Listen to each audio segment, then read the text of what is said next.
Emotional strength is often misunderstood. It's imagined as confidence that fills the room, as boundaries spoken firmly, as walking away without looking back. But real emotional strength rarely announces itself. It doesn't argue. It doesn't posture. It doesn't escalate to be taken seriously. It decides quietly, internally, and once the decision is made, everything else follows. You notice this shift when you stop needing to explain yourself, not because you're shutting down, but because the answer has already settled inside you. You're no longer rehearsing what you'll say. If the conversation happens again, you're no longer waiting for the right moment to be understood. You already understand, and that changes how much energy you're willing to spend. Before, strength looked loud. You tried harder. You clarified more. You stayed engaged long after clarity was available, because effort felt like maturity, because endurance was confused with depth, because leaving felt like weakness. But emotional strength isn't how much you can tolerate. It's how quickly you can recognize what no longer deserves access. Decisiveness doesn't come from certainty about others. It comes from trust in yourself. Trust that your body's signals don't need external confirmation. Trust that confusion is information. Trust that repeated patterns are answers. You stop negotiating with what you already know. You stop delaying decisions, hoping for a different outcome, not because you've hardened, but because you've listened. This is when your energy shifts. You don't push. You don't plead. You don't react. You redirect. You choose differently without announcing the choice. You move on without a closing speech. You disengage without resentment, because strength no longer lives in reaction. It lives in resolve.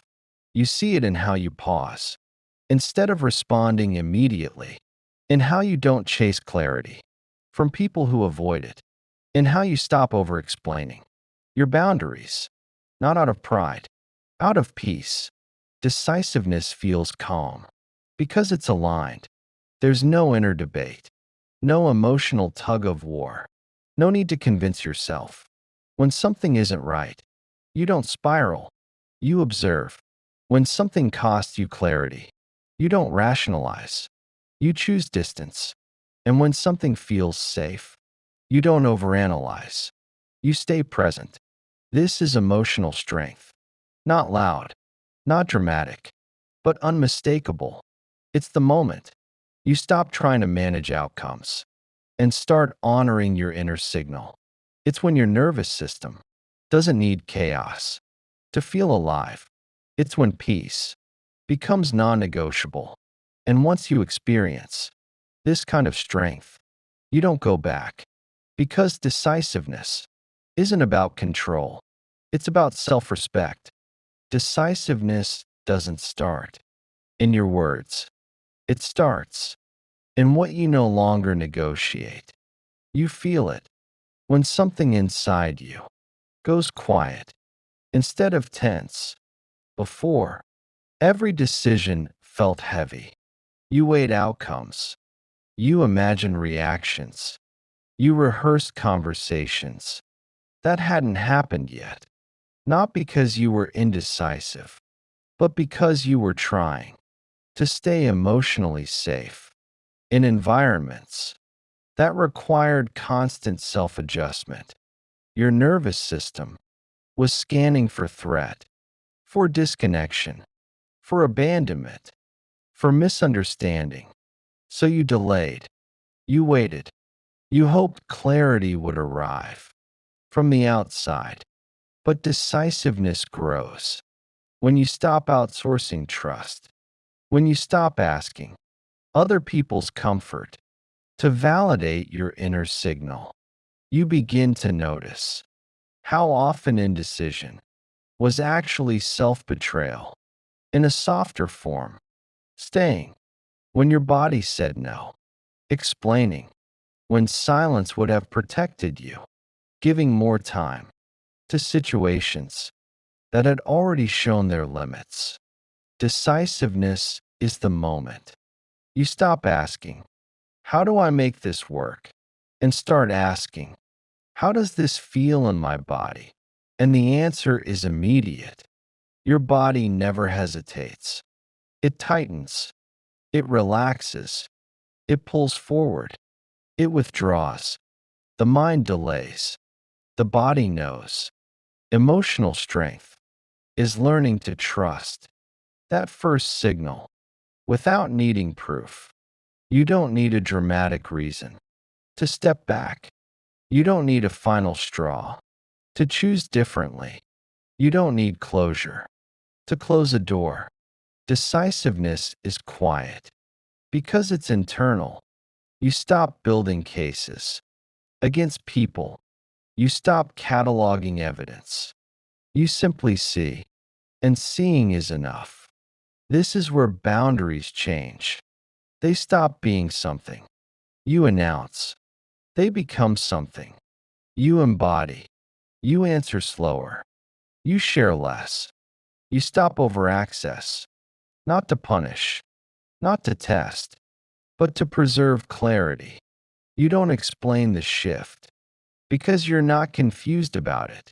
And that's what unsettles people, not your distance, your certainty. Decisiveness alters how others experience you. Some feel safer around your calm, others feel exposed by your stillness because you're no longer reactive. Their behavior has nowhere to hide.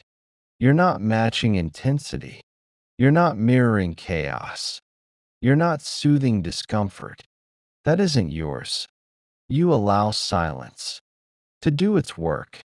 You allow patterns to repeat without intervening. And in that space, truth reveals itself. Decisiveness also changes how you experience desire. You're no longer pulled toward emotional highs. You're drawn to consistency. You don't chase chemistry that destabilizes you. You choose connection that feels sustainable, not because you're boring, but because your system no longer confuses intensity with intimacy.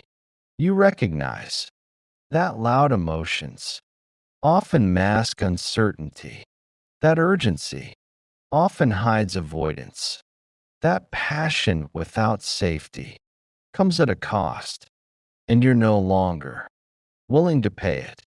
Decisiveness protects your softness. It keeps your empathy from being overdrawn. It keeps your care from being exploited. It ensures that your depth is offered where it can be received. You still feel deeply. You still love fully, but you don't stay where your depth is mishandled. This is emotional strength, not in how much you endure, but in how cleanly you exit misalignment. You don't dramatize the leaving. You don't announce the lesson. You simply choose yourself and let that choice stand. Because when decisiveness is real, it doesn't need witnesses. When you become decisive, your relationship with attachment changes. You no longer cling to potential. You stop investing in who someone could be. You respond to who they are in real time. This isn't detachment, it's discernment. Before, your sense of safety was tied to continuity, keeping things going, keeping conversations open, keeping doors unlocked, because endings felt like danger. Decisiveness reframes endings. You realize that not everything needs to continue to be complete. Some connections do their work and then release. And that release doesn't mean failure, it means honesty. You also stop confusing emotional availability with emotional intensity. You notice how often intensity required you to stay alert, to monitor tone, to manage moods. to regulate the relationship. For both of you, decisiveness frees you. From that role, you no longer audition. For stability, you choose it. You don't analyze mixed signals. For hidden meaning, you take them at face value. Clarity doesn't require interpretation. If something feels unclear, that is the clarity, and you trust yourself enough to respond accordingly. This is where self-worth stabilizes, not because you think more highly of yourself, but because you stop negotiating your value in moments of emotional uncertainty. You don't ask for reassurance from those who can offer consistency. You don't seek validation from environments that thrive on ambiguity. You meet yourself with firmness. You back your own perception. You stop needing agreement to take action. Decisiveness also changes how conflict feels. You don't escalate to be heard. You don't suppress to keep the peace. You state what's true when it's necessary, and when it isn't, you let silence carry the message.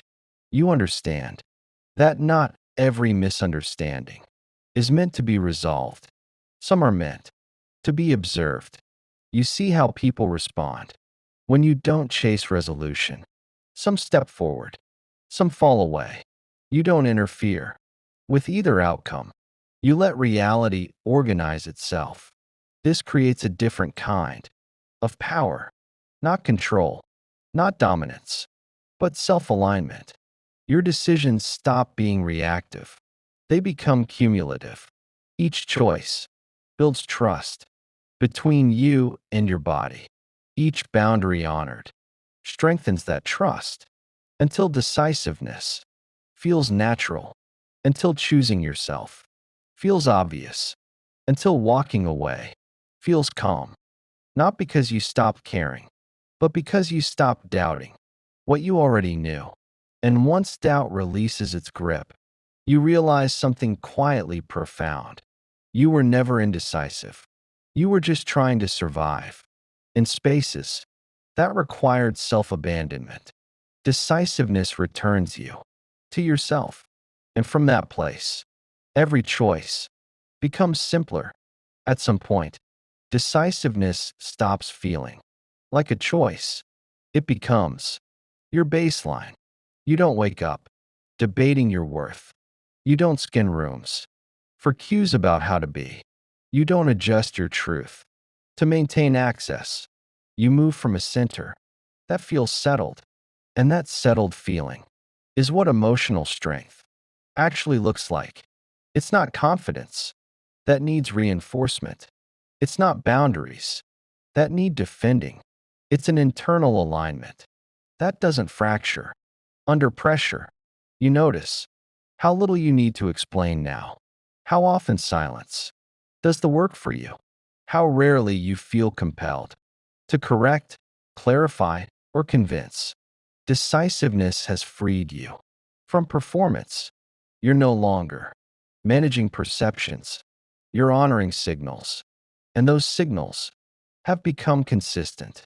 When something feels off, you don't rationalize it. You don't seek second opinions. You respond cleanly, calmly, without resentment.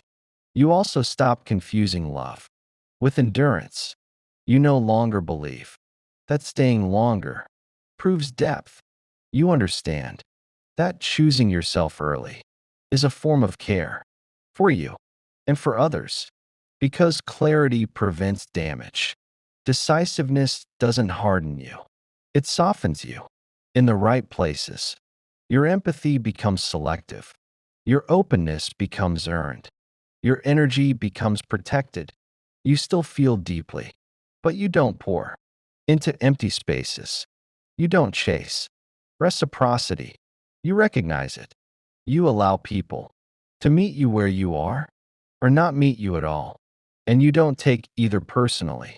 This is what it means to be emotionally strong, not reactive, not defensive, not loud, but rooted. You trust yourself to leave what drains you. You trust yourself to stay where you're nourished. You trust yourself to make decisions without external permission, and that trust creates a kind of peace that doesn't fluctuate. It doesn't spike. It doesn't crash. It holds. If this resonates, it's because something in you has already shifted. You don't need to force it. You don't need to announce it.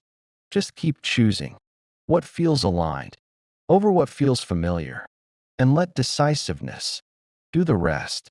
Because emotional strength isn't about being unshakable. It's about being honest with yourself first, always.